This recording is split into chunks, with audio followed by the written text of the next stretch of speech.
Time is now 7 o'clock.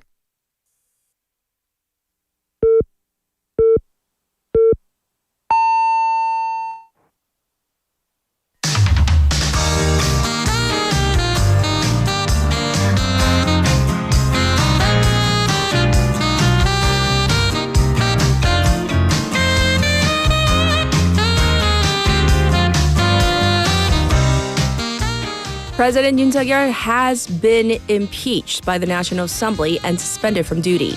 This concludes a major chapter in this saga that has lasted 11 days from the declaration of martial law to the impeachment vote on Saturday. However, we have more questions than we have answers, including what happens at the Constitutional Court and with those insurrection charges. And most importantly, what does this mean for the country and its democracy? I'm Catherine. This is Morning Wave in Busan on Monday, the 16th of December on BEFM, 부산영어방송.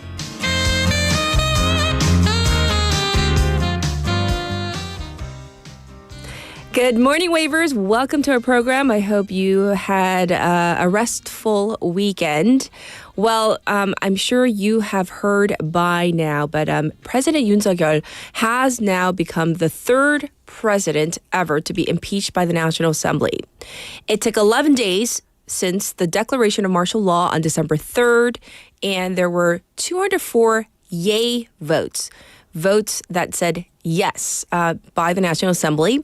So you've probably been following this story, but to kind of give you an overview, Saturday at 4 p.m., that was the watershed moment, the second impeachment vote by the parliament, where the ruling party decided to stay and cast their votes.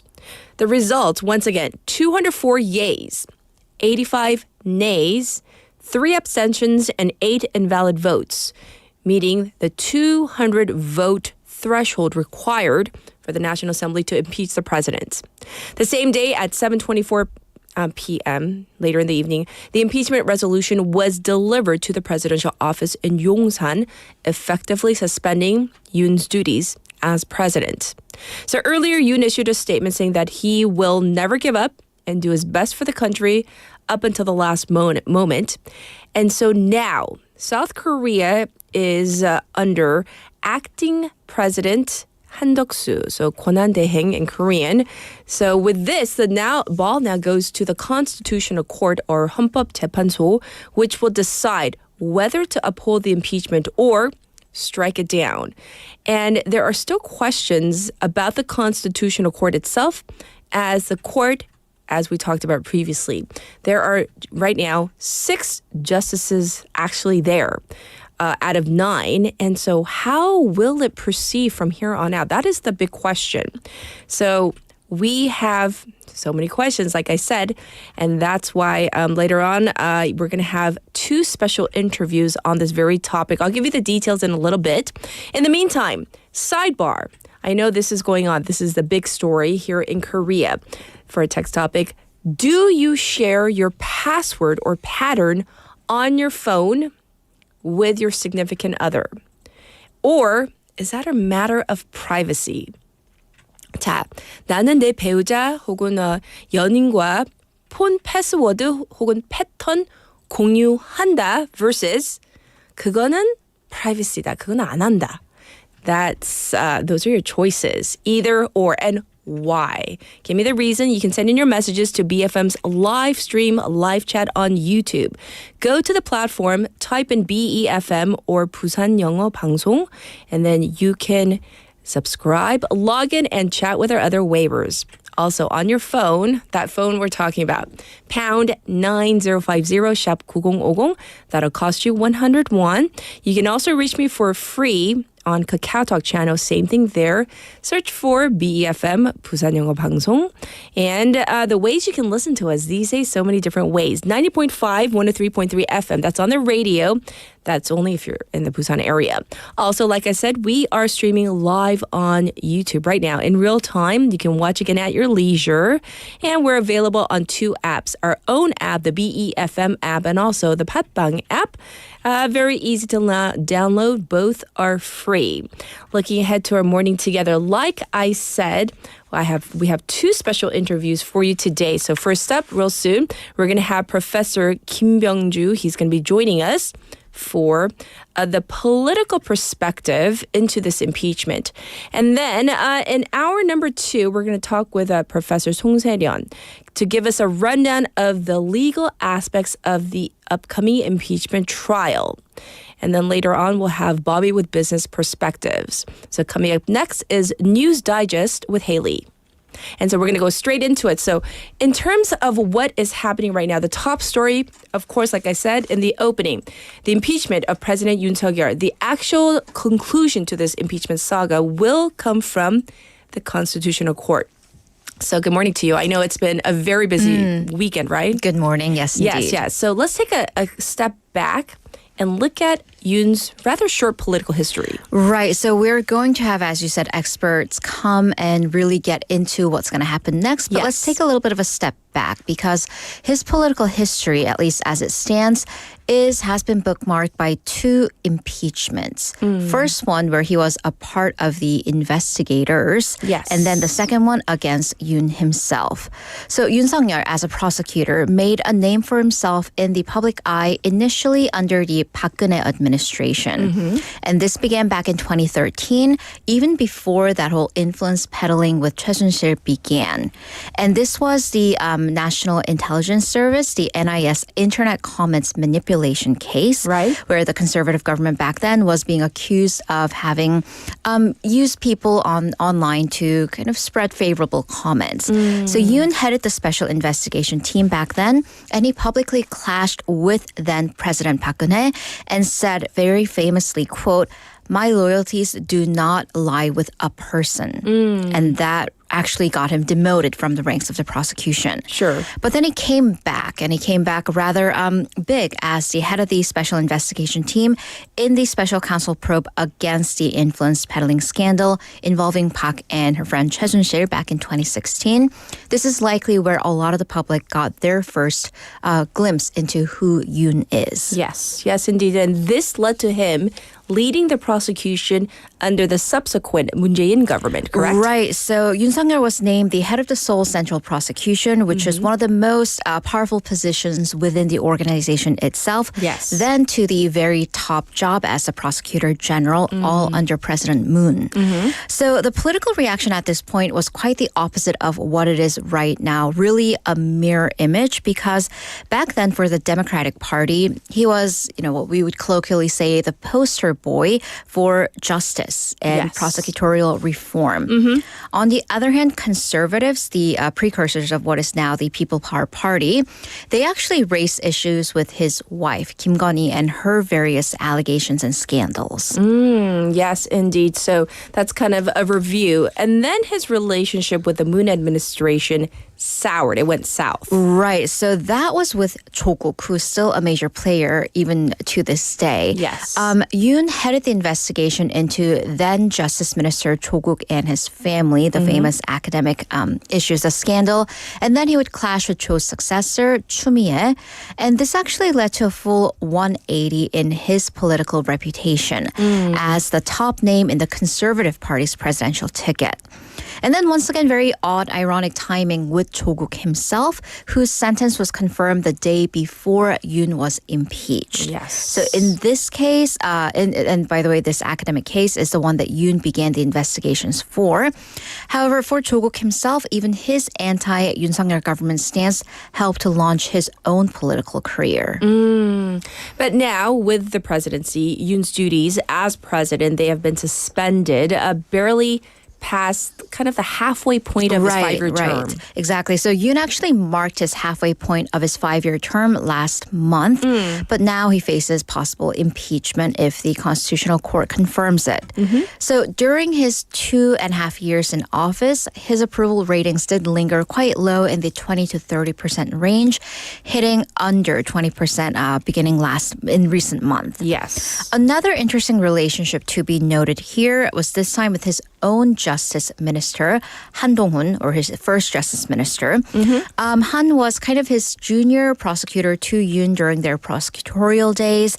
And when Yoon appointed Han as his Justice Minister, he was kind of supposed to be the next star of this administration, having raved about his abilities. Yes. And this connection would propel Han's own political career as the head of the ruling party, where he is, at least as of this morning, although he does have a press conference scheduled for later today, which he rescheduled from 4 p.m. yesterday, where pundits do say he may step down. However, in terms of the relationship between Yoon and Han, their relationship soured once again with the First Lady Kim Gun-hee's various scandals and allegations. So currently the ruling party PPP is divided into pro-Yoon versus pro-Han factions. Yes. And it has been noted that several pro-Han members of the National Assembly cast votes for Yoon's impeachment. Yes, so that's kind of their relationship. But let's go back to the impeachment itself because there are so many questions about basically what happens now. We're going to get into the details of what happens to Yoon as his duties as president once again have been suspended. Right. So what now? What happens now is the question that we will address throughout the 2 hours of our program. But right now, the immediate. So what happens now to Yoon Sung-yeol as himself as president? Well, he is still the president. Yes. His roles have been suspended, though. So first, as to what he cannot do. He cannot act as commander to the military. So he does not have 국군 통수권. He cannot give pardons or reinstations. These are 사면, 감형, and 복권. He cannot veto bills, 거부권. He cannot exercise his diplomatic rights or appoint public officials and so on. I see. But then here are the rights that he still does have as president. He can still stay at the presidential residence. Back 8 years ago with ex-President Park Geun-hye, that was 청와대, but now it's his 한남동 residence. He still gets paid, and this might be the a sticking point for many people because the annual salary for the president is 254.9 million won, 2억 5,400만 원, and then some. Yes. And that's roughly 21 million won per month. So technically, the Constitutional Court, we don't know how long it will take, but it has 6 months, 180 days to make a ruling. So that means Yoon technically wouldn't be working, but he would still get paid 21 million won per month for those 6 months, which would add up to 127 million won if it does go to 6 months. Also, he still gets all the presidential protocol and security, including access to the presidential vehicle and the plane or Korea's Air Force One. Yes, yes. Well, will we see him on stand during the impeachment trial or at least, I don't know, for questioning at the prosecution? Of course, this is a question that only Yoon and maybe his counsel might answer, but he did say during his previous public statement that came on December 12th that he will face impeachment or investigations head on. So at least from this particular statement, he could be more proactive in fighting the charges or appearing in court. However, we will get to this later on, but he did refuse the prosecution's summons for questioning yesterday, and so we'll have to see. But if he does appear in person at the court, he will be, this will set him apart from the two previous presidents who have faced impeachment, former President Roh Moo-hyun and Park Geun-hye. Yes, yes. Well, now we're going to turn our attention to the ruling party itself, which is facing its own turmoil during all of this following the impeachment especially. Right. So the party, despite Yoon's impeachment, is still once again divided into the pro-Yoon versus pro-Han factions. And the pro-Yoon side, the pro-presidential side, is still seemingly in the majority and mainstream. So the new floor leader of the party, People Power Party's Kwon Sung-dong, is a fifth-term lawmaker who has served as a floor leader 2 other times. He was appointed very abruptly last week. Yes. He is also in the pro-Yoon faction and also therefore has kept the official party position as voting against the impeachment. Sure. The attention is now with the chair of the party, Han Dong-hun. Han, because he has agreed with impeaching the president, is facing backlash from within the party with calls to step down, which may come as early as later this morning. Yes. And after the impeachment vote passed on Saturday, there was a shouting match at the PPP lawmakers party with lawmakers literally yelling at Han to step down. And he responded back, well, I didn't declare martial law. I only tried to stop it. So there is quite a bit of drama there. But then immediately after he left that party meeting, all 5 supreme members of the lawmakers, 최고위원, they resigned. And under the party's rules, under the party charter, if more than 4 members step down, the party immediately goes into an emergency response mode. So we will get more answers to that later today. I see. Well, thank you so much for going over the details of what happened. And it was a very busy weekend once again. We'll check in with you in hour number 2. Thank you, Haley. Thank you. And with that, I'll be back in just a moment with our first special interview. Are you an early bird? Are you up to date on the news? Are you a trendsetter? For all of the biggest issues from Busan to the world and useful information you need, right here on Morning Wave in Busan.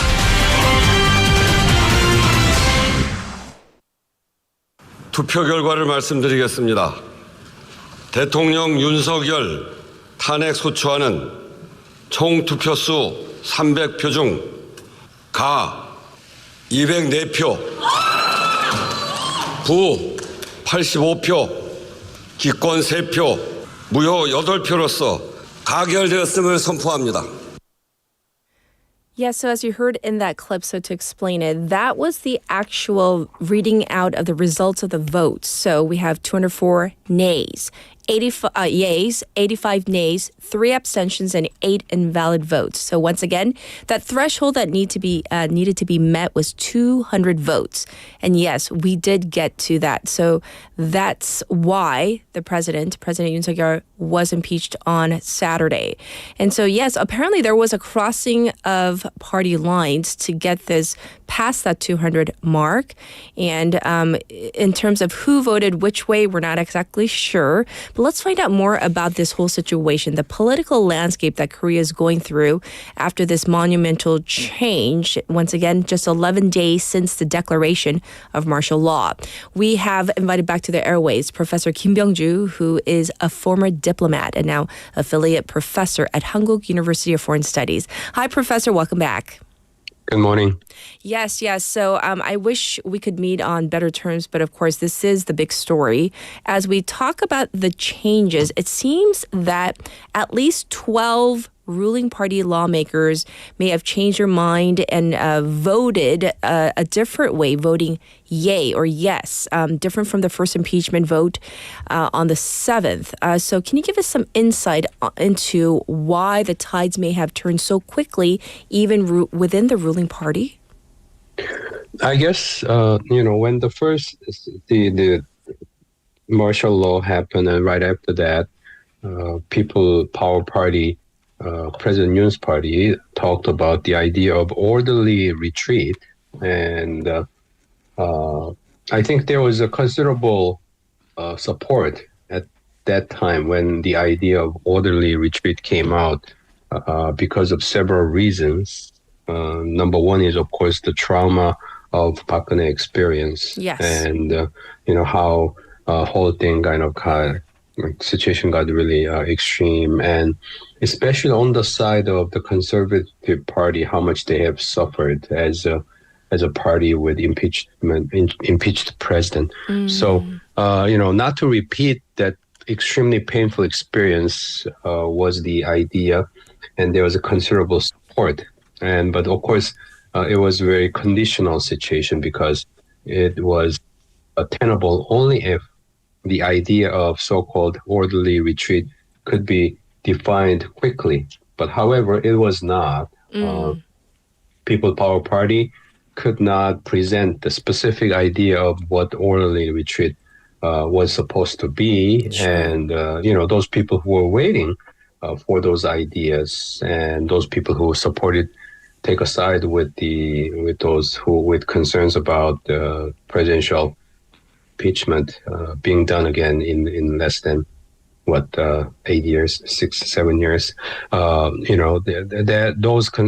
Those kind of support quickly dissipated, and I think what added to that was President Yoon coming out after the all this fiasco happened, initial stage, and then all people when people were so angry about his actions of martial law, he came out and he gave a long speech. A lot of people believe it was a recorded one, but he was defending his position right before the National Assembly's vote. Yes. And I think that backfired as well. A lot of people realized that without impeachment, President Yoon could actually cause further troubles. The people, the public came to believe. And within People Power Party, of course, the non-Yoon faction, not the pro-Yoon faction, but those people who are not necessarily taking side with President Yoon, firmly decided they're going to go with the Democratic Party in voting for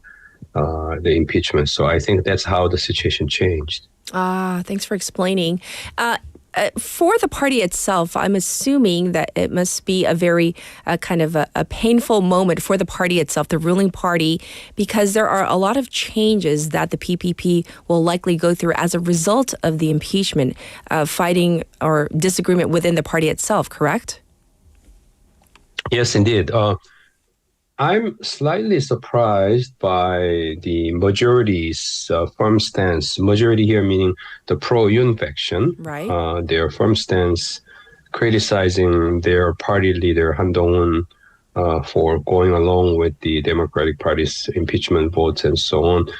Because looks like somehow, quite interestingly, the majority in the party, the pro-Yoon faction, they seem to be firming their stance further. And I'm just wondering, maybe I don't have as much of a deep understanding of intra-party politics here, but I'm wondering where this firm stance is coming from. What's their support base? And I'm genuinely curious the extent of popular support behind President Yoon.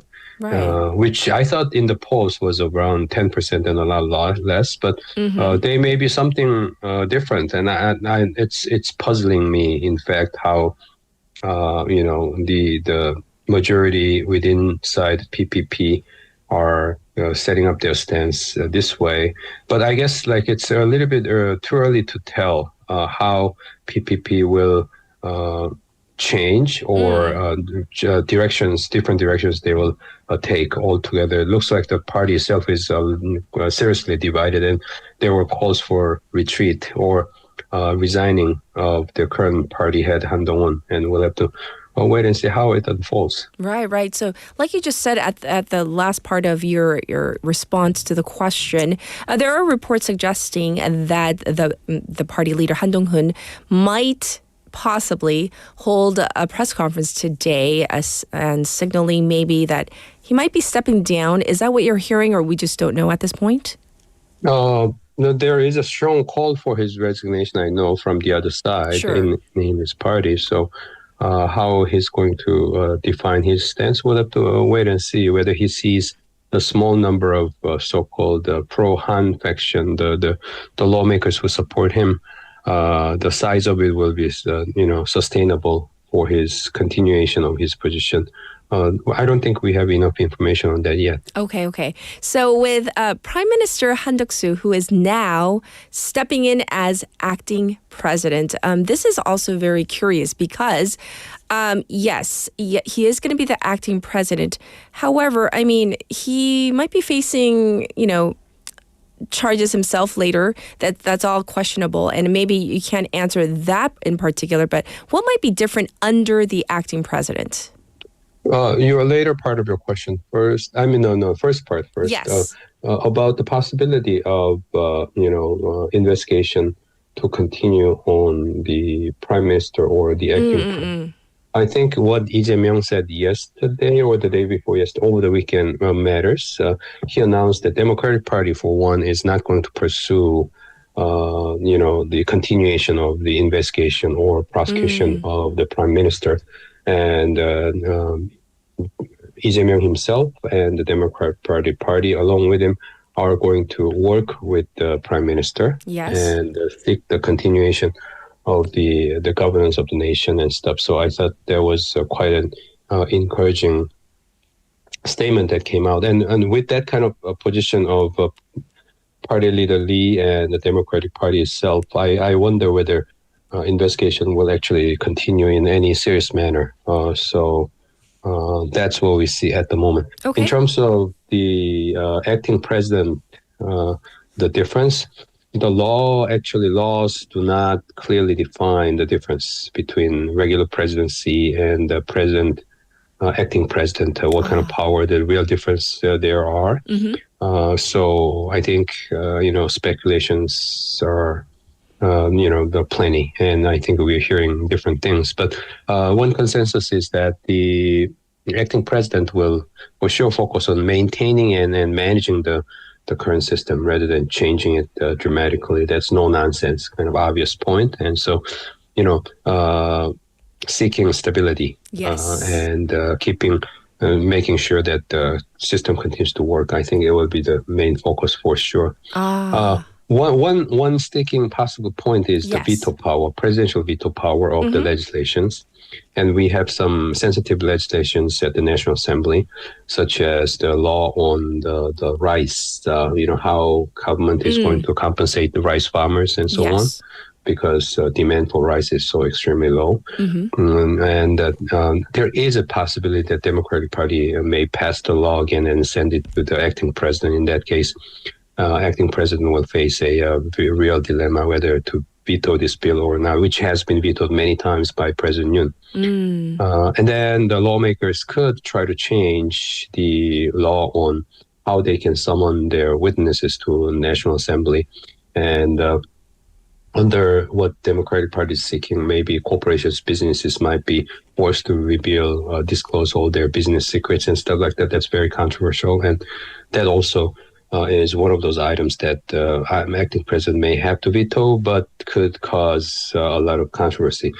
In one case, I think acting president Go-gun, when he was doing his job during the time of Roh Moo-hyun, he vetoed of several cases. So there is a precedent, but we'll have to wait and see on that one. I see. We will definitely wait on that. I also want to get your take as an expert in diplomacy, especially with the U.S. This is a precarious time where former President Donald Trump, now President-elect Donald Trump, he will be entering the Oval Office in about a month.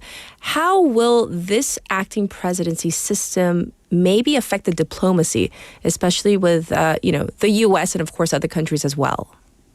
That was my big concern as someone who specializes in this area. Yes. And I was concerned about possibility of other countries kind of bypassing Korea and setting up ties with Trump before Korea could do so with the official president in place with the longer term perspective. That has been a big concern. You ties with the United States, especially when Trump comes into office. But while thinking about it very recently, I realized last time when Trump was coming into office, at his first election, after he got elected, Korea had the same situation. Korea had an acting president. The irony.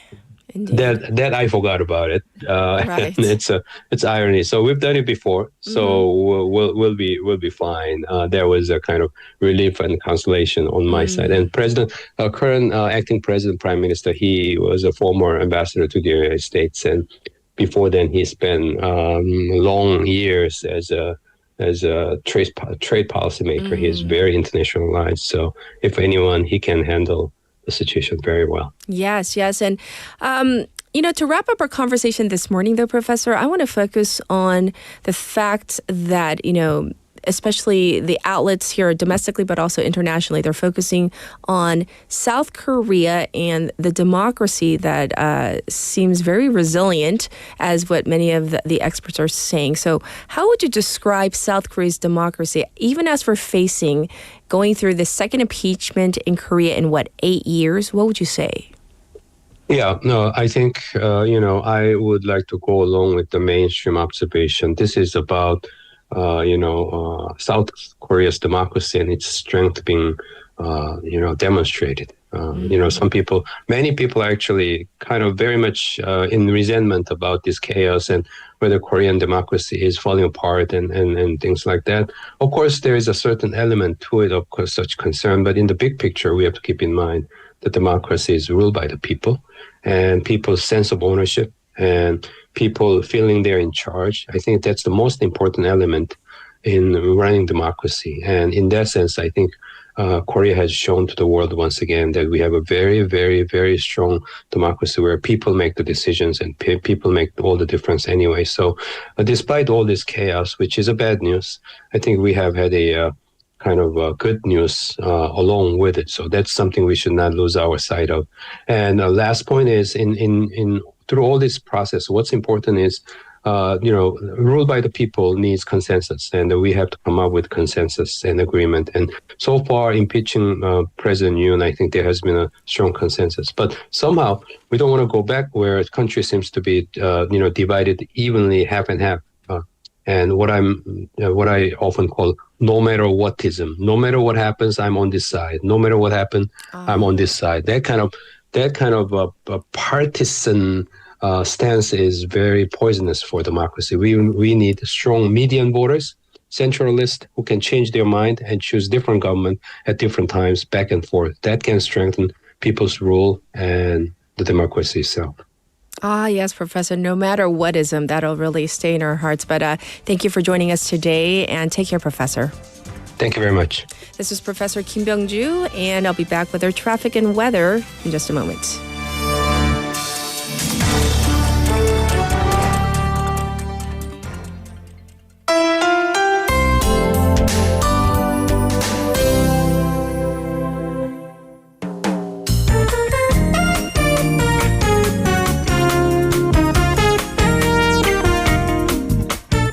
It is now time for your traffic report right now. There's an accident to report on Busan going out of the city right around the Mangmi ramp. Apparently a multiple car accident involving a cargo truck, and the backup is ensuing from Tan Tunnel. Also congestion on Dongso overpass from Pyeongnekor ramp to the old Gaegeum tollgate. Also backed up on Gwanmun-대로 from Sujong Bangam Tunnel to Baegang Tunnel. And also looking quite busy on Jungwang-대로 from Sojongcheon intersection to Yunsan Tunnel. As for the weather, it's currently 2 degrees Celsius here in Sentam under clear skies. The daytime high will just go up to 8 degrees this morning. There is still a dry weather special alert in place over Busan. Across the nation, sub-zero temperatures with forecasts of snow across most of the country, with a morning low in Seoul going down all the way to -3. In Chuncheon, they say, -9 degrees Celsius. The daytime high you can expect anywhere between 3 and 11 degrees Celsius. And of course, that is depending on where you are. This was your traffic and weather.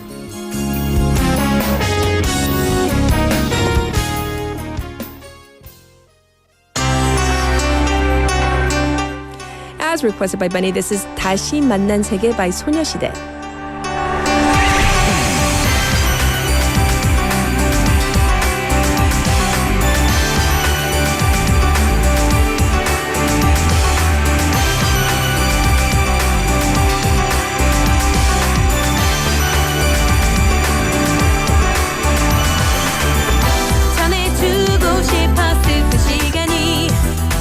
흩어진 후에야 들리지만 눈을 감고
All right, welcome back, Wavers. I was enjoying reading your responses to our text topic, and for those of you who missed it, basically, do you share your password or the pattern on your phone with your significant other, girlfriend, boyfriend, wife, husband, etc.? How does it go? So looking at some of your responses, very interesting. I was surprised, though. Most of you pretty similar in your responses. Let's go with first, Nemi on Kakao saying, good morning. In my case, I don't keep my passwords private from my kids and my husband and kids. Within the bounds of my family, I don't see any reason to lock them aside from my payment password for credit card transactions, which is a completely separate topic. For me, if there's nothing to hide, there's no need for secrecy. And while I don't require my husband to share his passwords with me, he does so willingly. And I appreciate the trust and openness. This is simply my personal opinion and how it works for my family. And I understand it may be different for others. 네미님은 그냥 다 서로 공유하네요. 뭐든지 남편분 뿐만 아니라 아이들까지도. So very, very open. I have to read 태진님's response. 자, it's in Korean, so let's get to it. 와이프랑 서로 비번을 알고 있어요. 사실 프라이버시를 위해 공유하기 싫은데 그렇게 하면 숨기는 게 있어 보여서 가만히 있어요. 친구들 중에 카톡으로 이런저런 사생활 얘기도 하는데 와이프가 그 대화를 보면 저 오빠가? 이런 편견을 가질 수 있고 저도 친구들이 하는 대화나 말투가 조심스럽습니다. 와이프랑 왜 비번 공유해야 하는지는 이해가 안 되지만 비번 공유하고 있네요. And then he had a follow-up. 핸드폰 비번은 알면서 통장 비번은 꽁꽁. To paraphrase in English. He doesn't know why he has to be so open and share everything with his wife, but that's just the way it is in his family. And even when he sends messages to and from like his friends, he feels like he has to be kind of careful just in case, his wife might be perusing his phone and look at his messages. And he feels like, if he does have a password, it kind of seems like he might be kind of hiding something. So he doesn't want that misunderstanding with his wife. So that's very lovely. And then he says, even though I'm open with my password on my phone, not so with his bank account.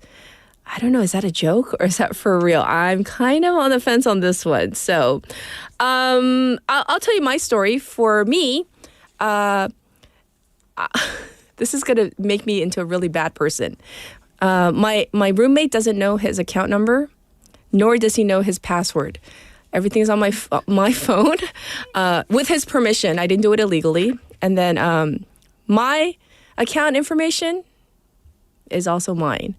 니꺼, 내꺼, 내꺼, 내꺼. All right, let's get to Cat's Pick.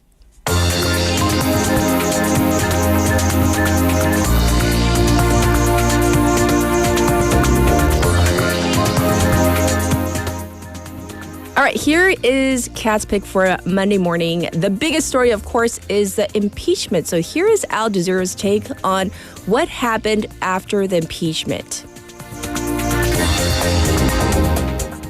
It was a dramatic reversal of political fortunes.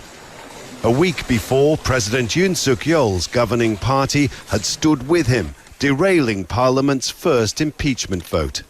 In this, the second, enough members broke ranks to seal his fate as president.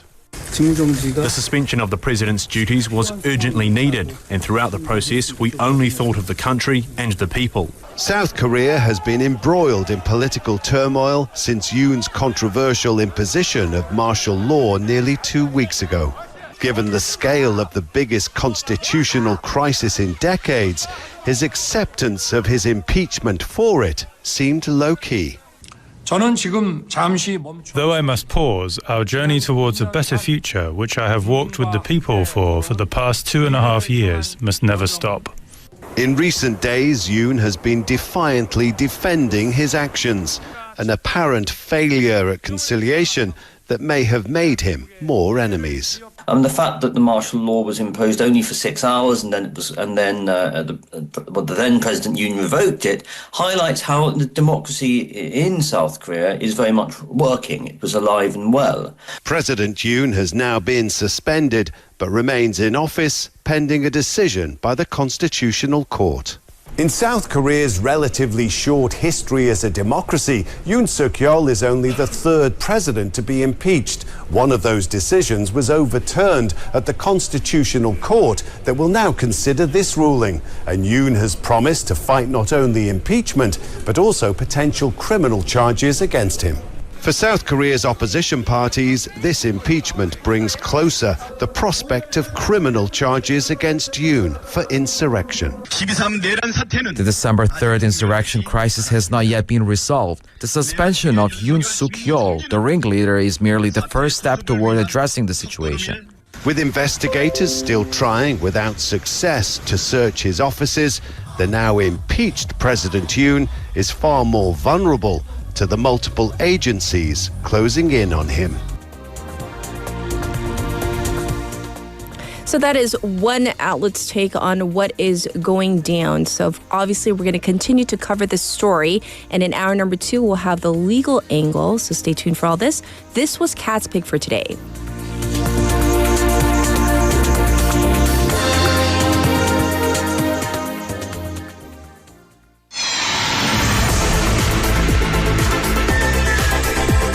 Stay tuned.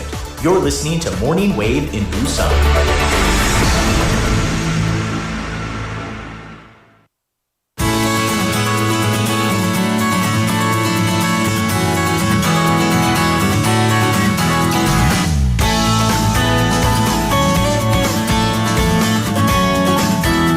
It's now time for Busan Updates. People were asking, where's Sue? Where's Sue? Here's Sue. Oh, She's really? here. Oh, I'm here. Because things are a little different today because of our 2 special interviews. So don't fret. Sue is here. So let me ask you our text topic.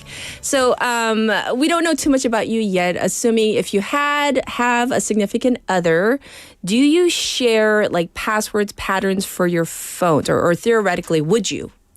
Well, I'm all about sharing, but when it comes to password, like no, no, thank you. No, my family. I know my family's like their passwords, but they don't know mine.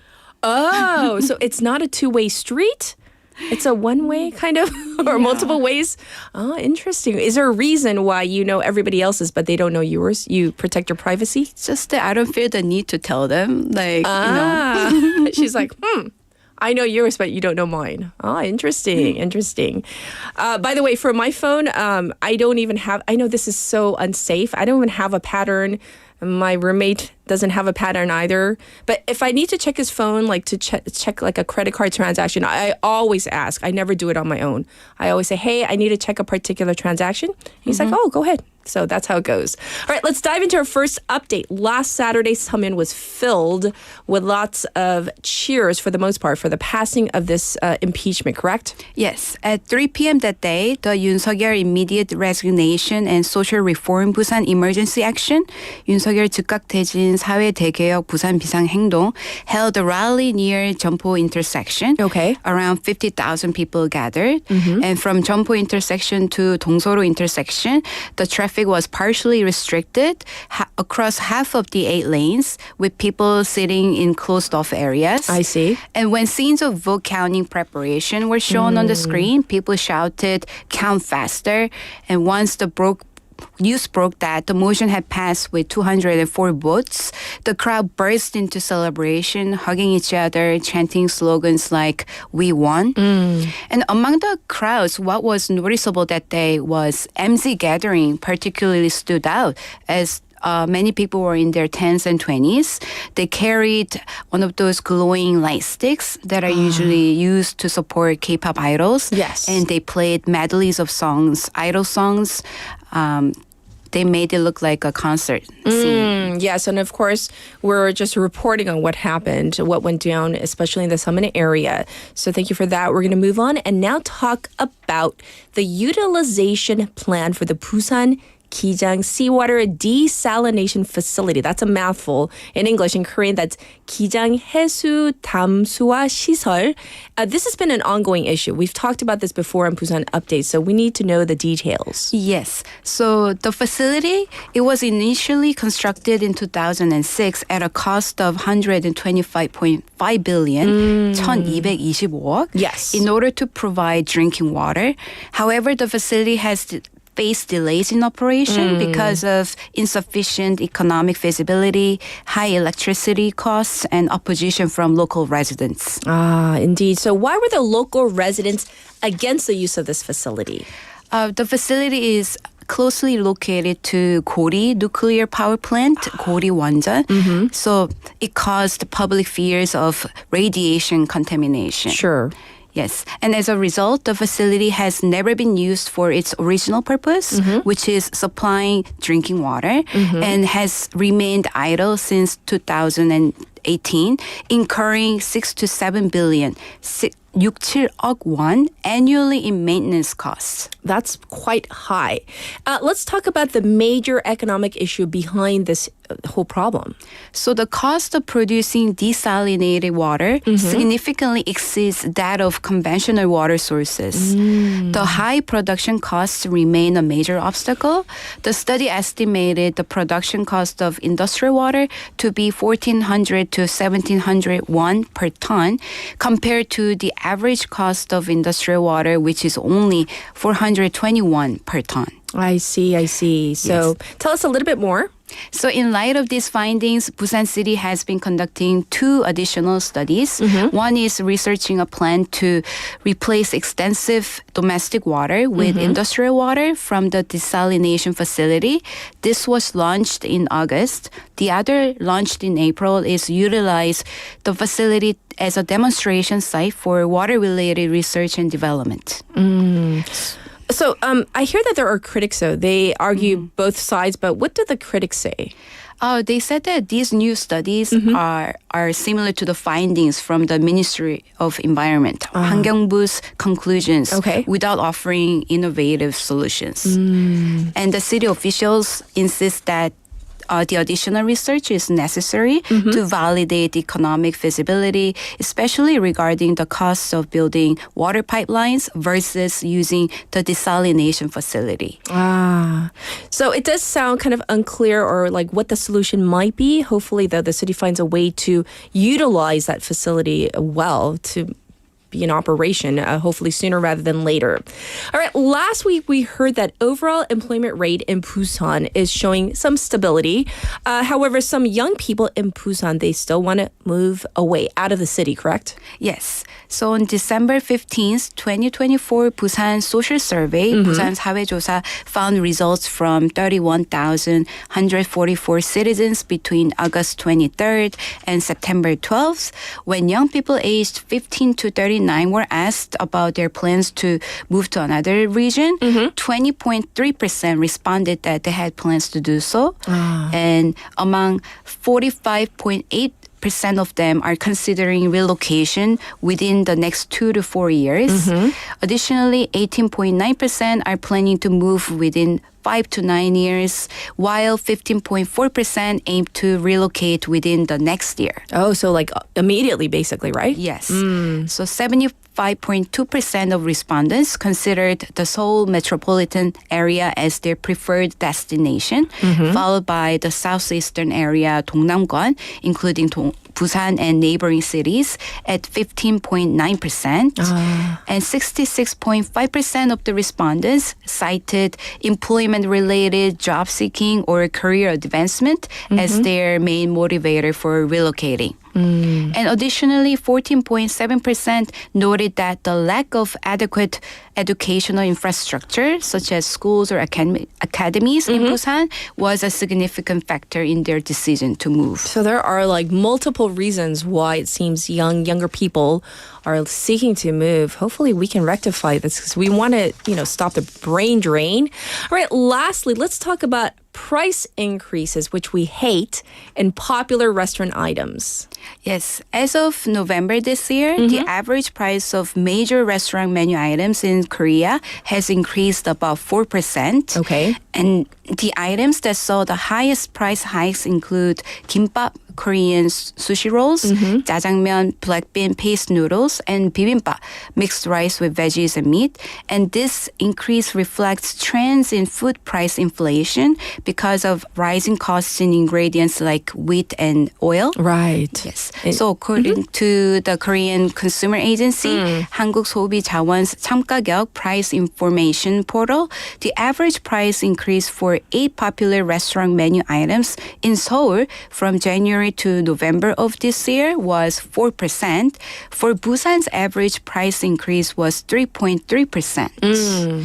Among the menu items, the price of samgyeopsal, grilled pork belly, saw the highest increase, rising by 6.2% from 15,830 won to 16,812 won per 200 grams serving. Okay. This is bad news for samgyeopsal lovers. Oh, everybody. All the most of the waivers out there, yes. Unless you're a vegetarian, of course, right? Right. And the second highest price increase was in kalguksu, handmade noodle, and following closely are kimbap, bibimbap, and samgyetang. So with that, definitely, all the foods that we enjoy on a daily basis, prices are up. Not great news, right? Well, thank you for all the Busan updates, and we'll check in with you tomorrow. Thank you, Sue. Thank you. And with that, it is time to wrap up hour number 1. So how about this song for hour number 1? Do you hear it? So Sick by Neo. Enjoy. I'll be back at 8.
BEFM 부산 영어방송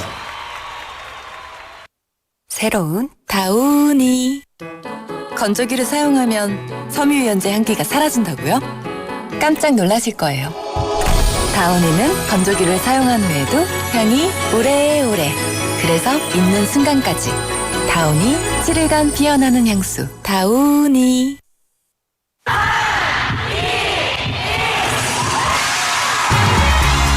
부산의 축제 어디까지 즐겨보셨나요? 과거와 현재, 미래가 공존하는 항구도시 부산. 이곳 부산은 계절을 물들이는 다양한 축제로 늘 풍성합니다. 봄의 시작을 알리는 봄꽃 축제부터 부산의 여름을 만끽하는 바다축제, 전 세계 영화인들이 모이는 부산국제영화제와 새로운 시작의 해맞이 축제까지. 부산의 축제는 우리의 열정을 가득 담고 있습니다.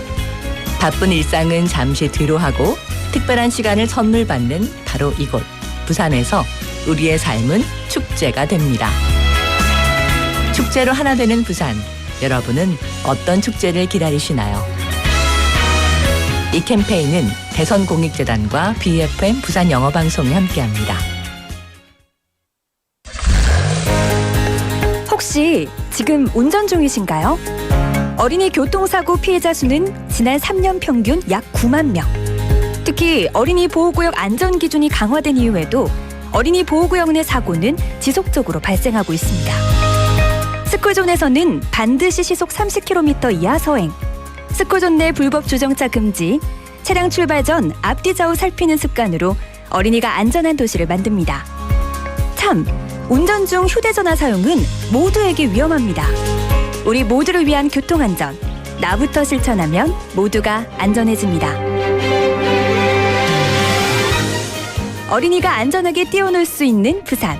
아이 키우기 좋은 도시는 우리 모두의 미래이자 희망입니다. 이 캠페인은 어린이가 안전한 부산을 만드는 은행, B&K 부산은행과 함께합니다.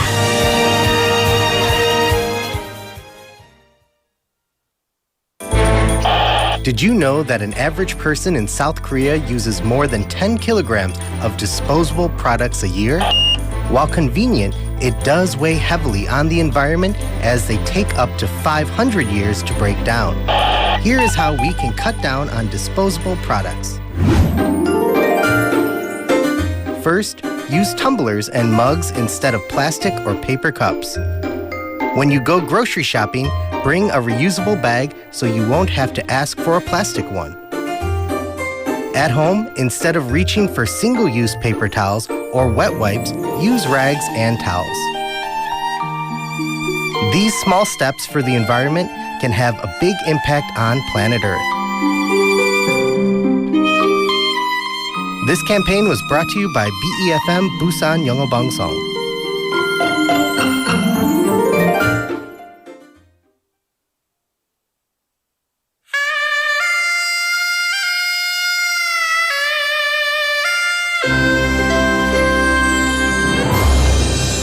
The time is now 8 o'clock.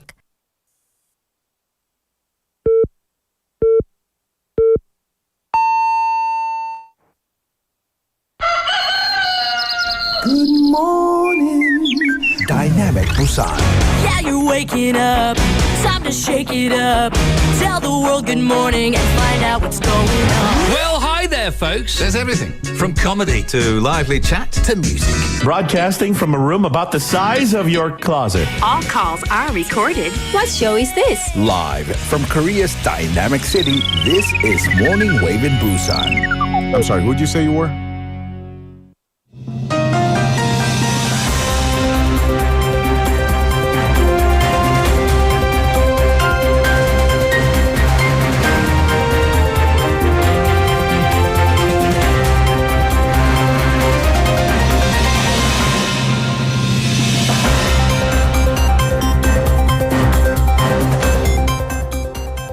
It is now 8 o'clock and this is News Highlights.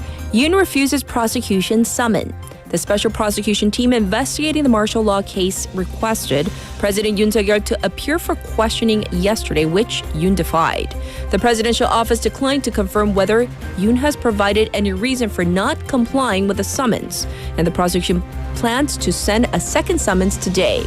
Yoon is a suspect in the investigation into the martial law declaration case and may face insurrection and abuse of authority charges.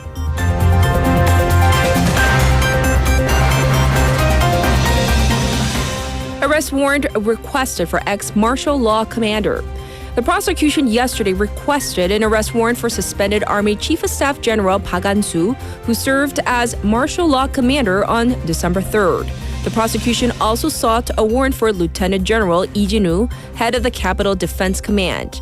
A police special investigation team put the current and former heads of Defense Intelligence Command, Moon Sang-ho and Do Sang-won, respectively, under urgent arrest last night on insurrection charges. The police also said that it confirmed that 1,500 soldiers were mobilized during the martial law imposition.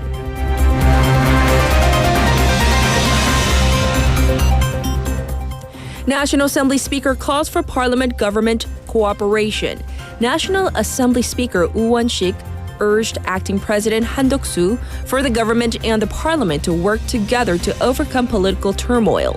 Han said the government will make all of its decisions based on the Constitution, the law, and the future of the country, vowing a swift resolution of the current situation, said his office. Meanwhile, Democratic Party or DP chair Lee Jae-myung proposed a consultative body with the ruling People Power Party, PPP, and the government to stabilize state affairs. However, PPP floor leader Kwon Sung-dong refused, saying that the DP is acting as if it is the ruling party.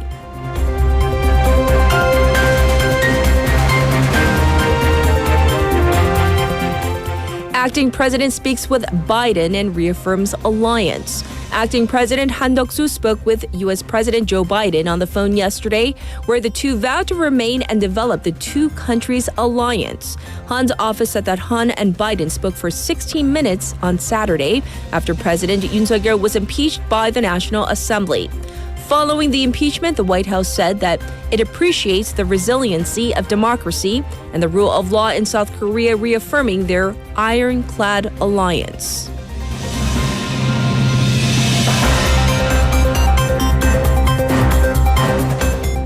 Hezbollah and Iran lose supply route through Syria. The collapse of Bashar al-Assad's regime in Syria has cut off an important land route from Iran to Lebanon, delivering a blow for Hezbollah and Iran.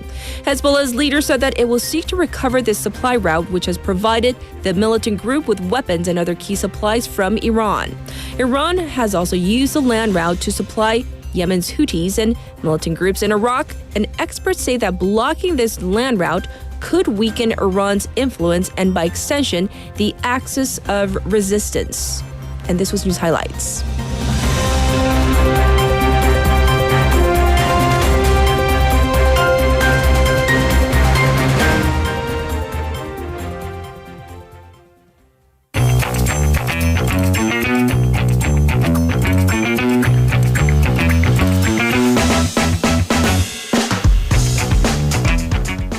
It's time for issue wa글와글. Haley's back. Hello.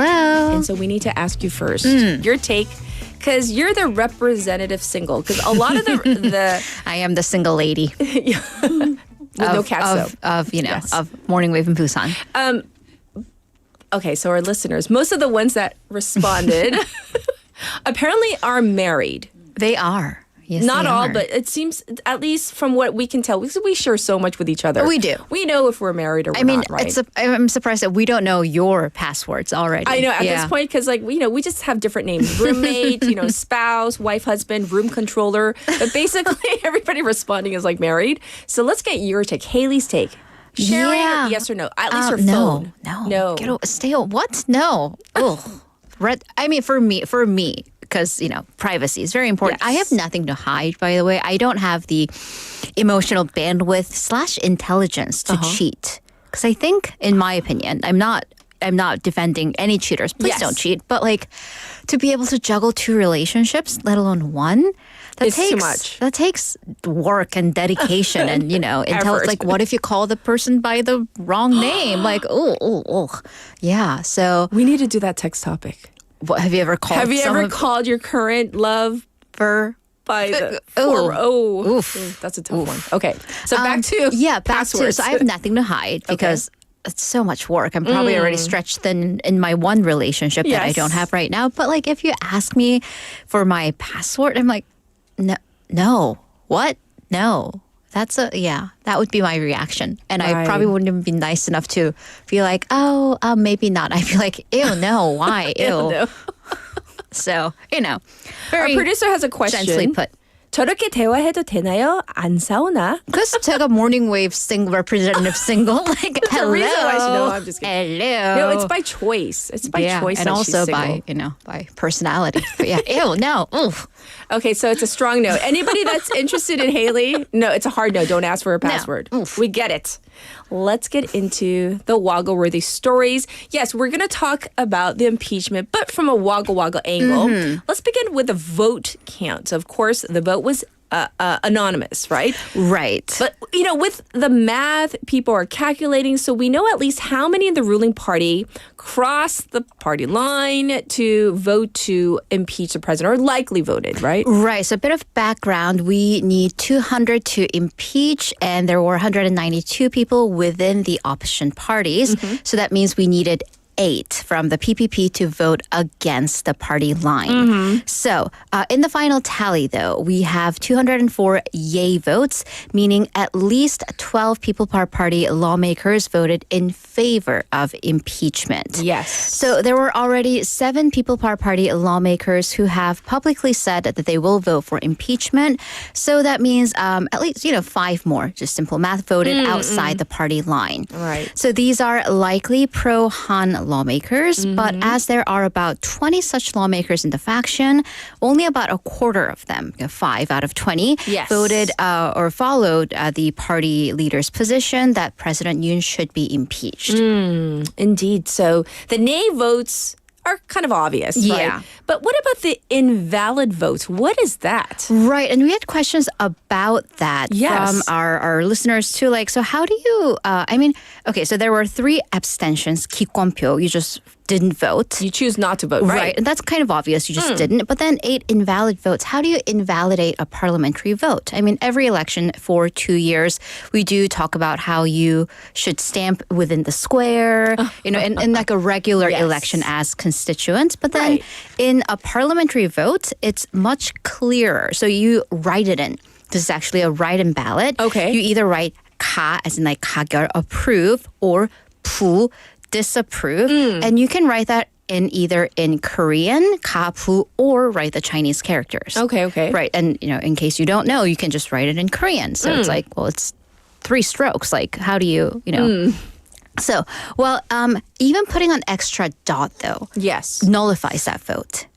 Oh, so really? It just needs to be 가, or the Chinese character, or 부. Nothing else. Nothing else. Well, according to one lawmaker who counted the votes, of the 8 who did nullify the votes, 3 of them wrote in actually 기권, abstain. So they physically went into the booth to vote, but actually didn't. They did, but they also didn't. Okay. Interesting choice of still, voting but abstaining. Okay. One lawmaker apparently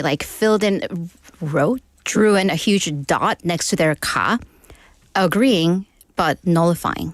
It's interesting. So you can kind of tell how much contemplation that went on. A lot of forethought. So seemingly they were for impeachment, but they couldn't bring themselves to vote against party line. I see. So let's take a little break from the impeachment stories, because this one is in line with our text topic, this whole sharing of your passport with your significant other. Right. So sharing of a password is, it's consensual. You've agreed upon, or you're pushing. I certainly hope so. Yeah, I hope so. I mean, because if you don't, that's presumably so your significant other told you. Yes. However, what about getting into your spouse's computer or account without permission? Ooh, right. Is that even legal? No. Okay, and that is according to the say. Supreme Court. Oh, okay. Yes, even if it is your husband or wife's, your legal spouse's account, no. Once again, ew, no. The Supreme Court last week actually struck down the lower court's rulings that found the defendant, so the lower courts, first and second courts, found this person not guilty of violating the Information Networks Act, 정보통신망법. Because what happened is, back in June of 2018, this defendant was on a laptop that apparently, we don't know if this was a man or a woman, so they share with their spouse, so married couple. Okay. They found out that their husband or wife, so let's just say spouse, 배우자, left their Google account open. Didn't log out. Okay. I do that all the time at the office. They went into the photo albums of their spouse and downloaded various pictures. Because of privacy, the articles kind of left it vague. I'm assuming there was not safe for work. Extramarital stuff involved because the spouse that didn't log in, but like went into the photo album and submitted for divorce and submitted those. They filed for divorce and submitted those pictures. Those photos.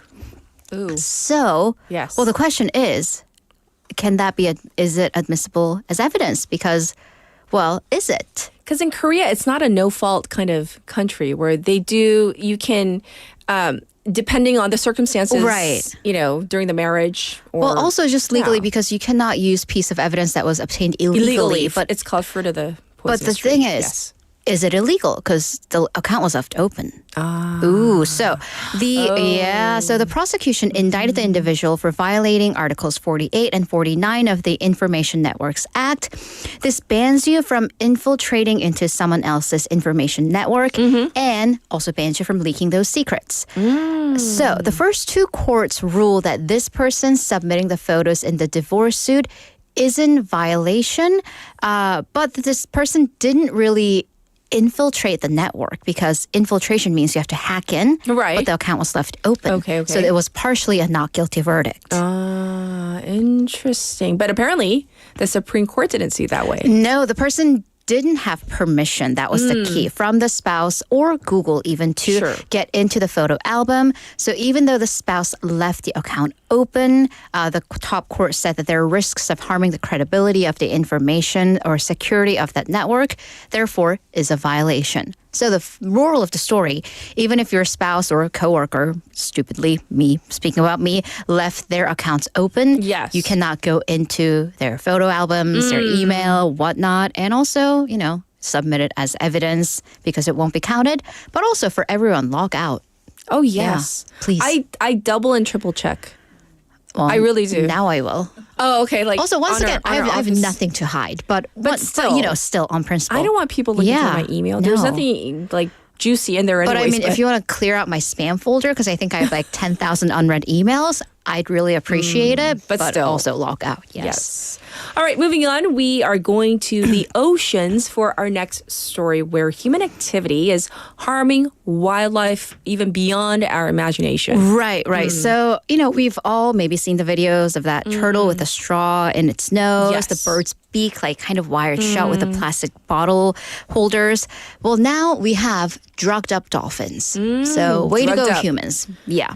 Okay. And with what drug? Fentanyl. Oh my gosh. Yeah, so traces of fentanyl have been found inside bottlenose dolphins who were found dead in the Gulf of Mexico. Oh my gosh. Although we should note that researchers said that there isn't concrete evidence that the drugs actually caused the death of the dolphins, but they were found inside the dead dolphins. So this was from research from Texas A&M University's research team. They studied 89 dolphins from 3 areas in the Gulf of Mexico. Okay. 30 of them, so about a third, contained traces of drugs in their system, 24 fentanyl. Yeah, so that's terrifying. Well, let's get into how. How could these dolphins have gotten fentanyl in their systems? Well, that's what they're trying to figure out. We're not sure yet. But the Gulf of Mexico, it's right on the ocean borders of the U.S. and Mexico. Sure. Well, the proximity to the Mexican border, drug smuggling via the ocean, the waterway, could be one possible source. Yes. Because authorities say that drug smugglers, they have been known to use the open waters of Gulf of Mexico for years. And this summer, in fact, Mexican authorities pulled 1.6 tons of cocaine from the water. And previous study showed sharks also found to have had cocaine in their system. Yes. So this finding, what's significant on many, many levels, is because it suggests that drugs or pharmaceuticals, they are a growing concern in marine life. That is so bad. That's horrible. We're so bad. Yeah. Okay, with that, we're going to go back to the impeachment story for, I don't know, we need an attempt at restoring faith in humanity because we've seen certain bad behavior by certain bad people. And I mean, the whole wager is the whole issue. I'm not just talking about one person. No, but like wager, this entire segment depends on, shame on you humanity, kind of. Well, but then we're going to go back to the impeachment story. But regardless of where you stand on the political side of it, good civic behavior is always something to be commended. Okay. Depending on whether you go by the police or the organizers' counts, at least tens of thousands to like 2 million people were in Yeouido over on Saturday for the rallies. But then after they leave, you see the ground and it's like no one was ever there. Nearly spotless. Commend. Well done. I mean, which after, for example, Yeouido, home also to the fireworks festivals, it does not look that way, unfortunately. So we can all kind of take lessons. So there were volunteers from the organizing groups, but you also see participants staying behind, picking up trash. Also, there wasn't really that much trash to begin with because people picked up after themselves and took the trash with them. So, and some parodies say, I'm citing the comments, this is an orderly exit. Touche. Yeah. Well, we're going to wrap it up for today. So thank you for all the Woggle stories and, of course, your singledom. Yes. And we'll check in with you tomorrow. Bye-bye. Now it's time for your updated traffic and weather.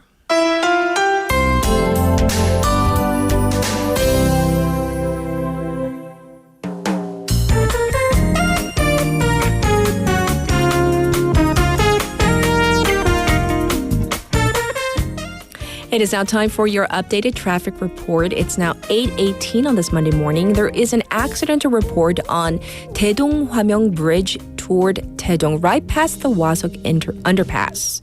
There's also congestion on Gwangan Bridge, that top portion, usually congested, heavily so right now. It's also backed up on Gwanmun-dae로 from Chwacheon Overpass to Pier number 5. And there is also some traffic building on Suyeongno from Daenam intersection to Yongso three-way intersection. Currently, it is just 1 degree here in Sentum, but we have clear skies. It's going to go up to just 8 degrees today. There is a dry weather special alert in place over Busan. Across the country, sub-zero temperatures with forecasts of snow across most of the country. For example, in Seoul, it's going to be -3 right now. In Chuncheon, -9 degrees. The daytime high will be anywhere between 3 to 11 degrees, depending on where you are. And this was your traffic and weather.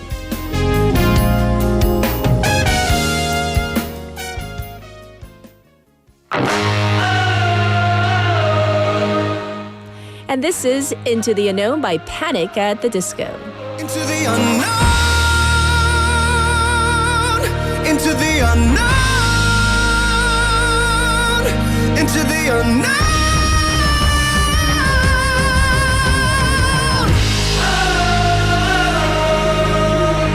I can hear you, but I won't. Some look for trouble, while others don't. There's 1,000 reasons I should go about my day and ignore your whispers, which I wish would go away. Oh. You're not a voice, you're just a ringing in my ear. And if I heard you, which I don't, I'm spoken for, I fear. Everyone I've ever loved is here within these walls. I'm sorry, secret siren, but I'm blocking out your calls. I've had my adventure, I don't need something new. I'm afraid of what I'm risking if I follow you into the unknown. Into the unknown. Into the unknown.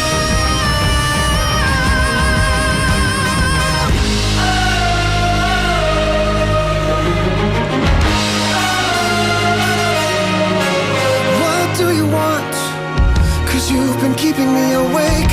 Are you here to distract me so I make a big mistake? Or are you someone out there who's a little bit like me, who knows deep down I'm not where I'm meant to be? Every day's a little harder as I feel your power grow. Don't you know there's part of me that longs to go into the unknown?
Who was singing along and who hit those high notes?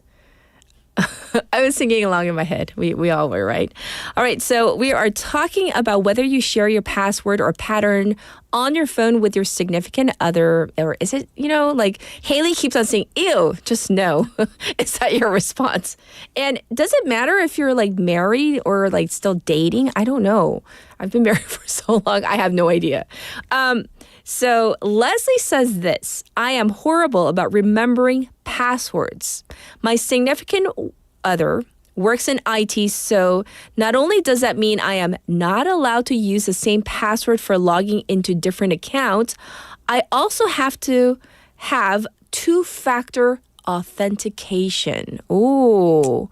So, yes. So whom is the account owner has the two-factor on their phone, so we have to ask each other to authenticate so no one has secrets. Oh, that's an interesting take. Yes. So how about this message? Souvenir says, 저희는 서로 아는데 서로 안 봐요.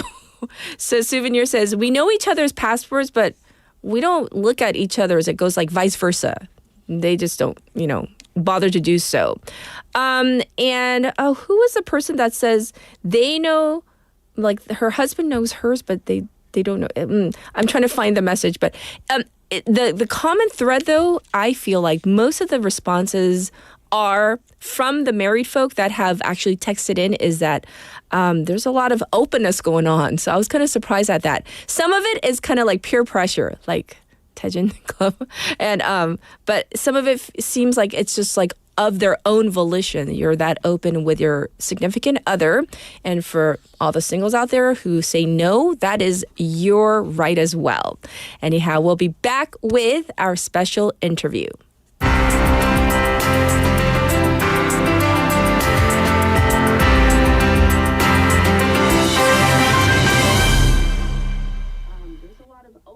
So this impeachment that we are all talking about, the National Assembly decided on Saturday to impeach President Yoon. But whether this will hold, that is now dependent on the Constitutional Court's decision.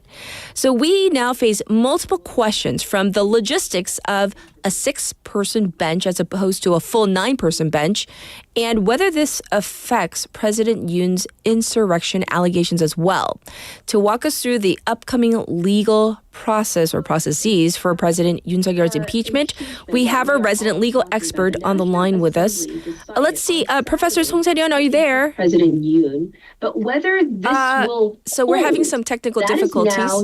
We're getting some, issues from the professor's connectivity issues. So while we work on that, let me explain once again what we're going to talk about. We're going to talk about the fact that, yes, the National Assembly voted to impeach the president, but we want to know the next steps. So what might be the legal arguments presented in front of the Constitutional Court? And how many justices will we need to make sure that the impeachment sticks, for it to be confirmed, or for it to be struck down. If it is struck down by the Constitutional Court, it means that President Yoon, his rights will be reinstated. He can remain in office and return to his duties. And then we also have the issue of Prime Minister Han Duck-soo, who has stepped in as acting president as well. So we have many, many legal questions. So we're going to try to get the professor on air with us. So please excuse us as we work through our technical difficulties. Okay, let's try it once again. We have Professor Song Se-ryun, Professor of Law at Kyung-hee University. Hi, Professor. Welcome back. Professor, are you there? Can you hear me? Okay, so as we still try to work through our connectivity issues, once again, we are covering the Constitutional Court. This, I think, is of utmost importance. This whole 6-person bench versus the full 9-person bench. Right now, we just have 6. So what does that mean? That we can go with that 6-person bench? And do we need all of them to agree? Because technically, if it had been a full bench, it would be 6 out of 9 votes that would be needed. But there are only 6 once again. So questions abound. Let's try this once again with the professor and see if he's on the line with us. Can we try? Professor Song Se-ryun, are you there? Okay, so I believe we do have him on Zoom right now. So once again, I apologize for the technical difficulties we're experiencing right now. Hi, Professor. Welcome back. Hello, can you hear me? Yes, now we have you. Yes. So once again, to our listeners, we apologize, but we have Professor Song Se-ryun, Professor of Law at Kyung-hee University, back online with us. So first of all, Professor, the National Assembly, we all know, voted to impeach the president. So give us a rundown of the next steps, at least legally speaking. Right after the National Assembly impeached the president, yes. What already happened was a suspension of presidential powers first. That happened in December 14th at 7:24 p.m., to be exact. And then National Assembly already submitted the impeachment motion to the Constitutional Court. So what would happen going forward is the Constitutional Court has 180 days to review the case and determine if the impeachment is legally valid.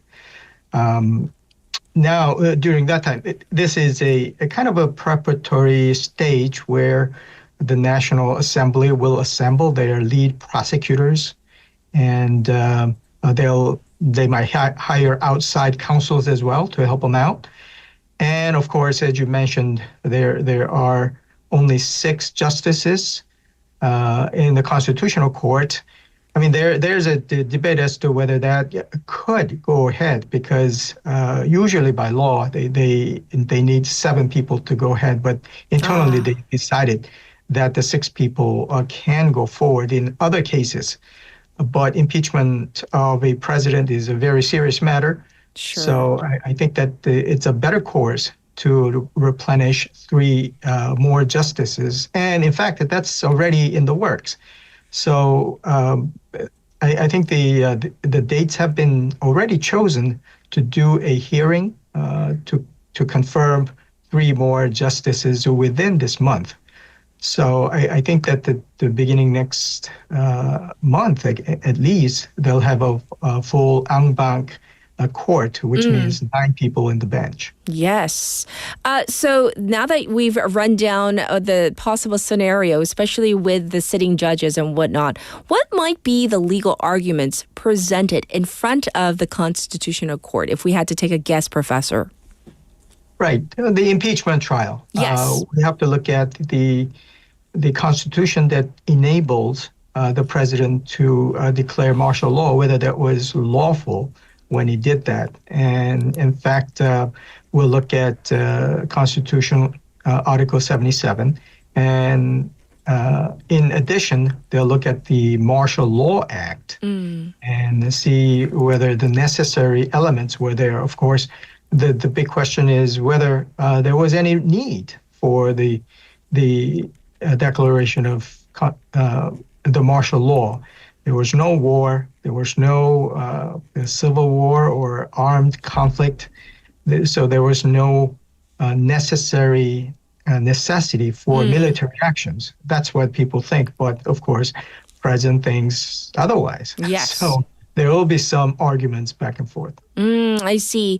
And so there are also have been reports that President Yoon has already formed his team of legal counsel. So do we know anything regarding that or who might be representing the government side in the impeachment trial?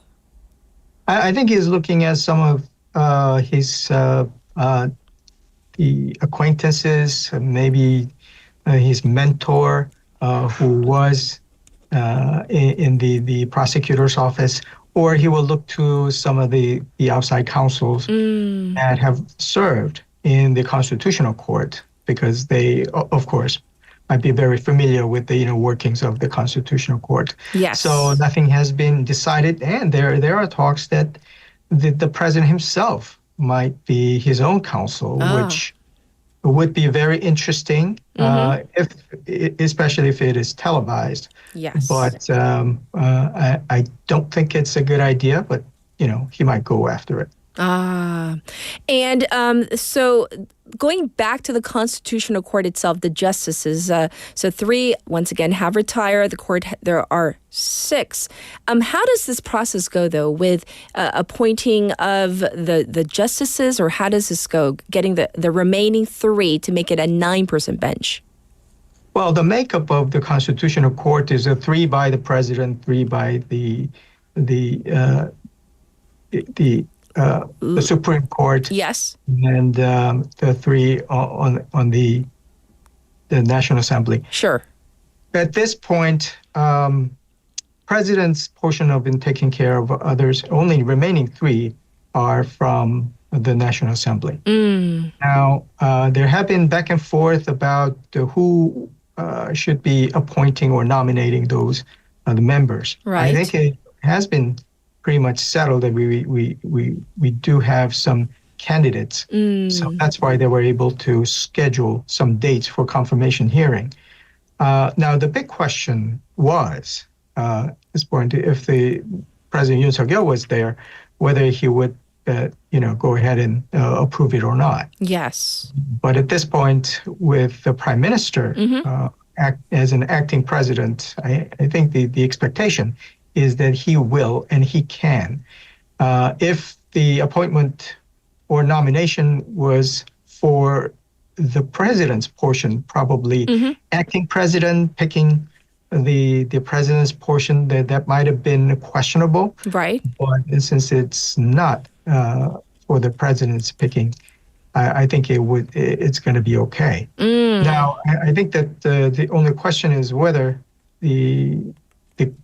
the schedule of scheduling and how fast we can go ahead and replenish those justices. But I think it depends really on the will of the Constitutional Court, whether they want to expedite the matter and give priority.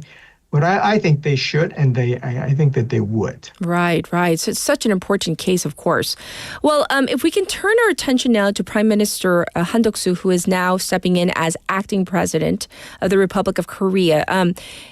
Will any of the insurrection charges that have been mentioned, will this change anything, have any bearing on his duties as the acting president, or is this a moot point because there might be some sort of agreement with the Democratic Party and the People Power Party on this front? Right. There was a concern, but as you said, it is a moot point because Mr. Lee Jae-myung came out and said that they're not going to press that route against the Prime Minister. So Prime Minister can and should focus on normalize the country as much as possible. Indeed. Well, now, I do want to walk down this road. What happens if the Constitutional Court, whether it's with the full bench of 9 justices after they've been replenished, or whether it's just with the 6 now, what happens if they decide to uphold the impeachment? And what happens if they decide to strike it down?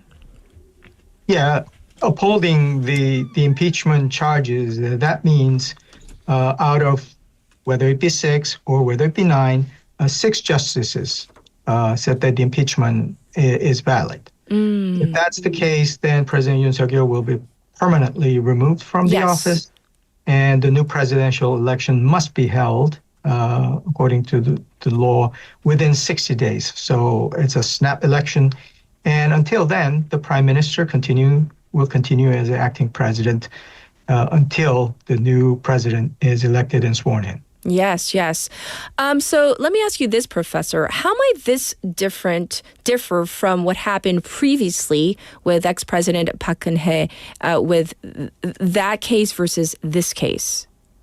Well, there was impeachment for the Park Geun-hye, former President Park Geun-hye, and also President Roh Moo-hyun as well. That's right. Similarities, we're going through the constitutional court actions, but the charges are different and the complexities are different. So quickly running down the President Park Geun-hye's impeachment to centered on the corruption and abuse of power, particularly involving, Chesnut or with a different name now.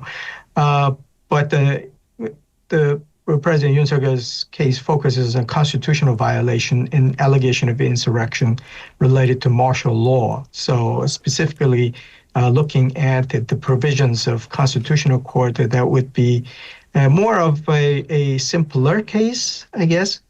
So in terms of legal complexity, the President Park Geun-hye's case relied heavily on the evidences, concrete evidences of corruption, which required serious investigation and evidences. But the President Yoon Suk-yeol's martial law case is simpler in that we all witnessed what happened. And we have key witnesses who came out with the sworn testimonies and other charges. So at this point, probably it'll go faster than the President Park Geun-hye's case, which took about 90 days. Yes. And even comparing with the President Roh Moo-hyun's case, which took 61 days. So 2 months, 3 months, probably at this point, that's probably the benchmark by looking at the complexity and the charges. Yes, yes. And also, Professor, we want to make it clear to our audience or listeners out there that this impeachment trial is not to determine whether President Yoon Suk-yeol committed insurrection or not itself. We're talking about him breaking laws as per the martial law implementation. Is that correct? Yes, you're absolutely right. This is a separate trial. The Constitutional Court is looking at whether he violated the Constitution, looking at the martial law, the declaration, and the abuse of power. Yes. The insurrection charges are governed by the Penal Code or Criminal Code, and that's a separate trial. So you hear about all these investigations by the police, by the prosecutor's office, by CIO. At this point, they're looking at insurrection charges mostly. But what is confusing is that that insurrection charges somewhat related to the abuse of power and the constitutional violation, because it arises out of the same set of facts. Yes. So at this point, the one question is whether the Constitutional Court will halt their investigation or their deliberation and give deference to the criminal charges to the president, and that is provided by law and has some precedent. But I think there are some debates whether the Constitutional Court will go ahead, despite the fact that there are some related criminal investigation and charges. I see. Well, we're going to have to watch what unfolds, it seems. So thank you so much for sharing your legal expertise with our listeners, Professor. And so I wish we were speaking on better circumstances, but it is what it is. So thank you for your legal expertise. Thank you.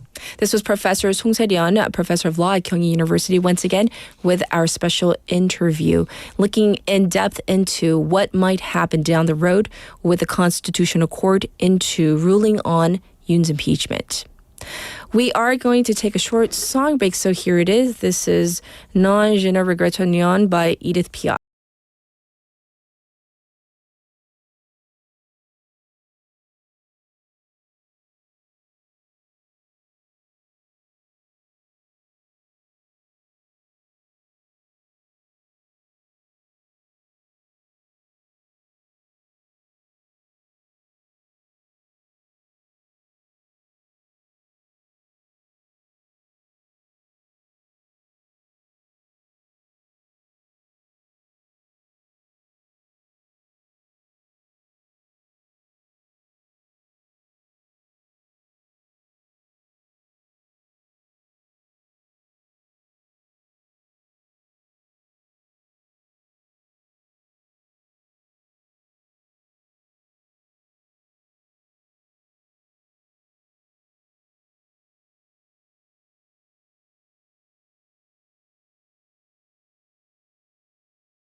Get your local up-to-date news from Korea and abroad right here on Morning Wave in Busan with Catherine. Stay tuned.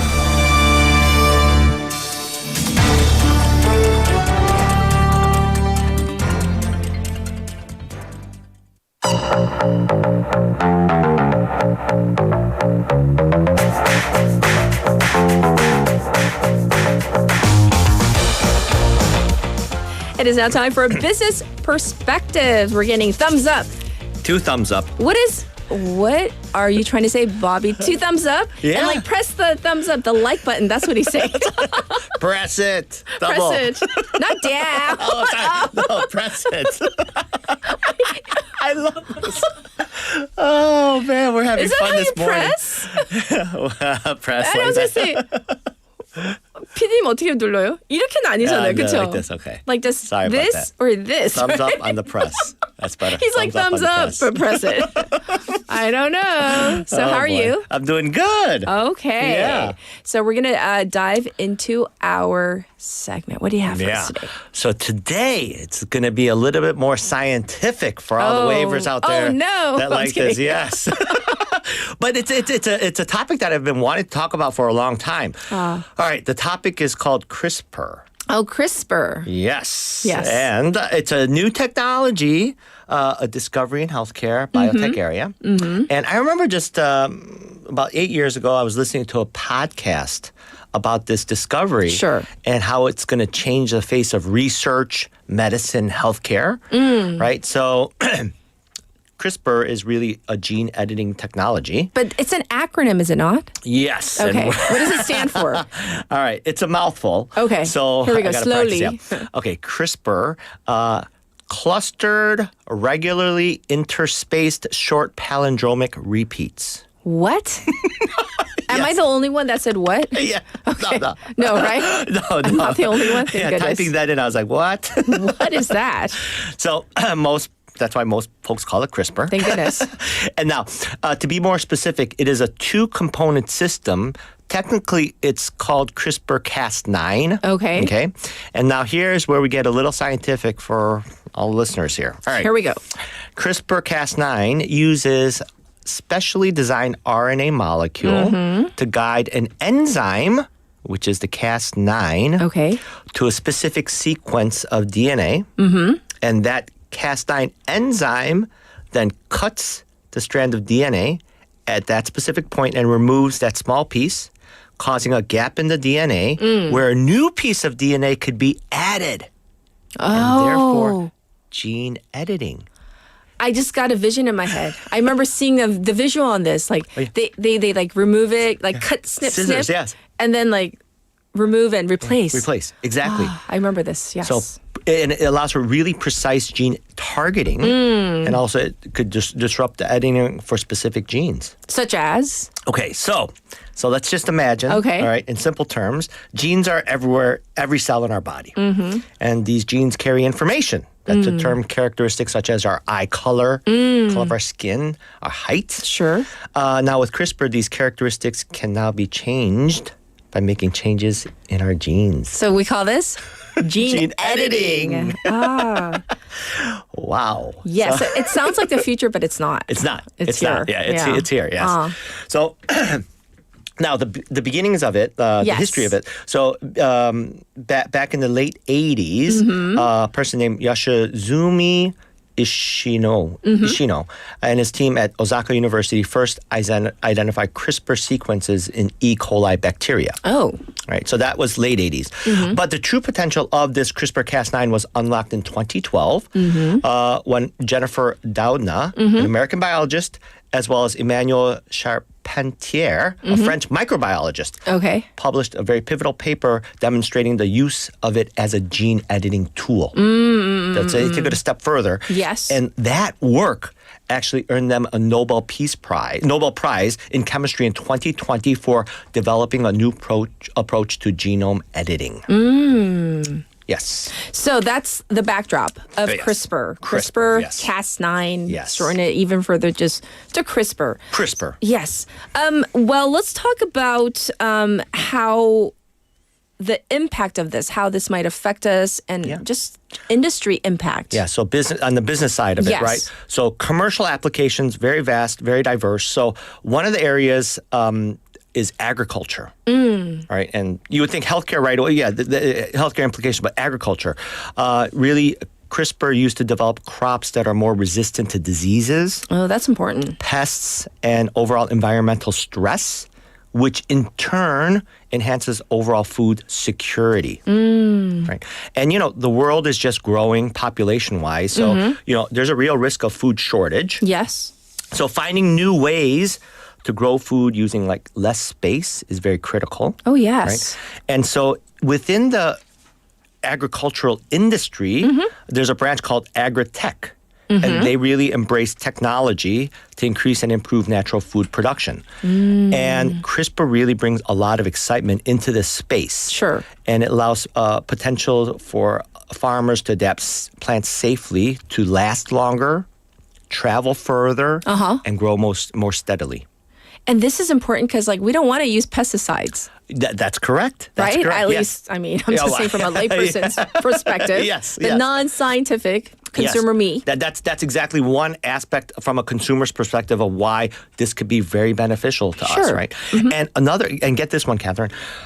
Because CRISPR not simply, but edits food. Yes. Instead of changing it. Yes. Right? So foods that undergo this CRISPR editing, they aren't regulated by the USDA. As opposed to GMOs, which are genetically modified organisms. Yes, yes. They get regulated. Like the super corn or whatever it is, right?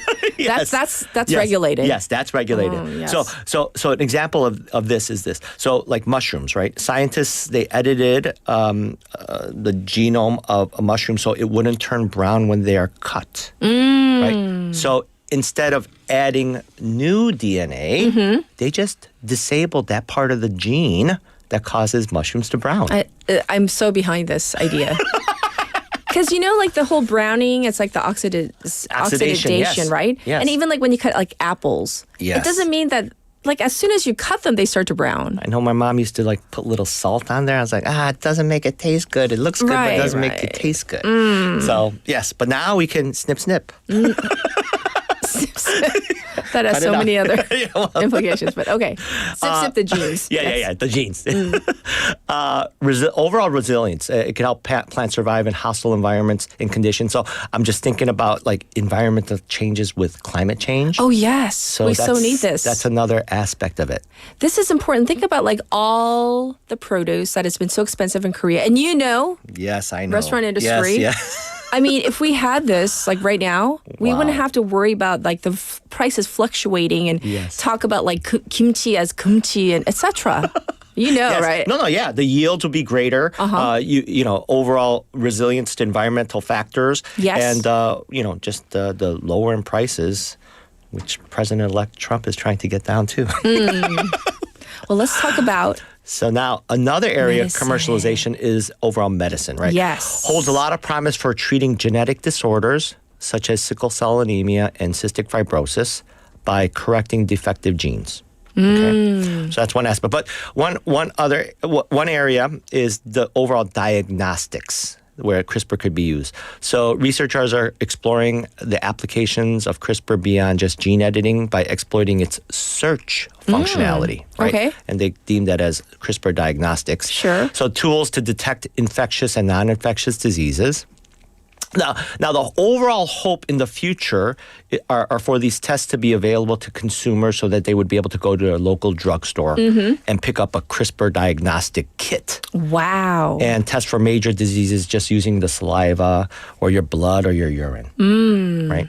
And also under diagnostics, there's biosensors. So combining both CRISPR and electronics together to detect specific genetic mutations in DNA samples. Oh, okay. Right. So that is definitely in terms of the diagnostics of the medicine.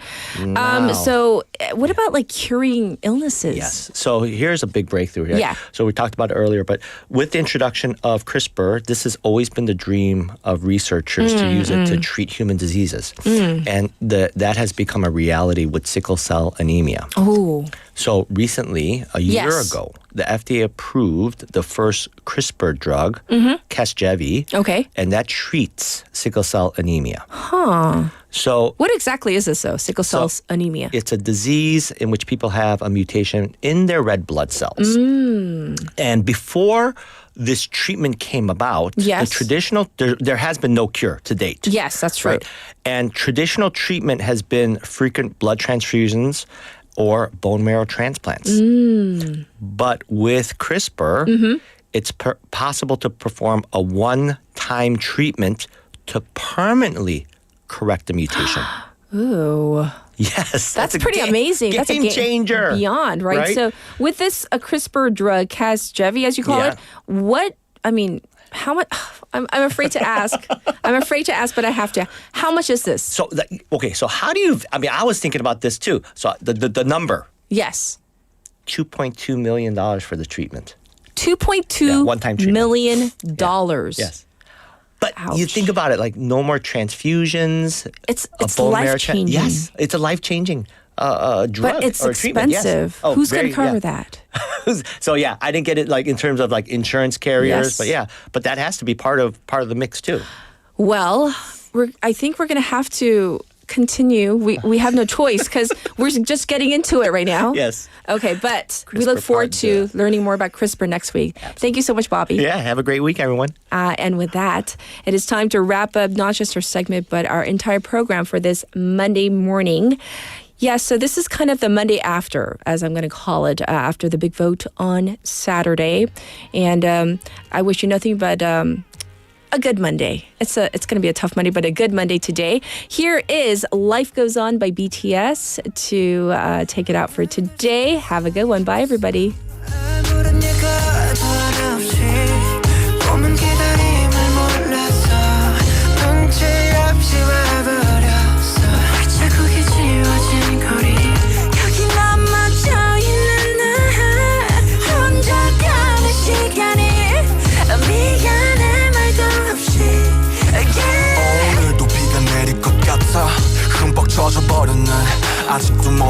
않아 저 먹구름보다 빨리 달려가 그럼 될 줄 알았는데 나 겨우 사람인가 봐 몹시 아프네 세상이란 놈이 지갑기 덕분에 눌러보는 먼지 쌓인 배갑기 넘어진 채 청하는 엇박자의 춤 겨울이 오면 내쉬자 더 뜨거운 숨 끝이 보이지 않아 출구가 있긴 한가 발이 뜨지 않아